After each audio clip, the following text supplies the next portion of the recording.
اكيد لما نزلت الجيم طلبوا منك تعمل انبادي، وبصيت في الانبادي لقيت في حاجه اسمها بي ام اي او البودي ماس اندكس. دي مؤشر احنا بنستدل بيه على حاله او وزن الجسم عامل ازاي عن طريق ارقام اقولها لك دلوقتي. بس ازاي اصلا بنحسب البي ام اي؟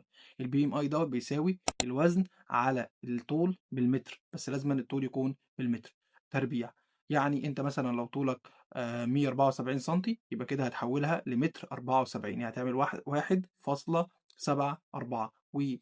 ده كله بين قوسين وتربيع. هتقسم الوزن على طولك بالمتر تربيع، هيطلع لك البي ام اي بتاعك. خلينا نقول مثال، لو وزنك 80 كيلو وطولك 170 سم، هتحول ال 170 ل 1.7 تربيع، وتقسم ال 80 على الرقم ده، يطلع لك البي ام اي حوالي 27.7 تقريبا يعني.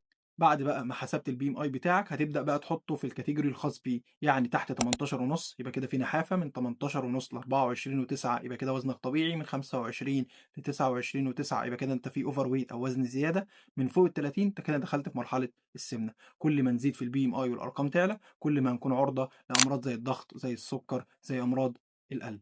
ممكن تكتب لي في التعليقات طولك ووزنك وانا هحسب لك البي ام اي ان شاء الله.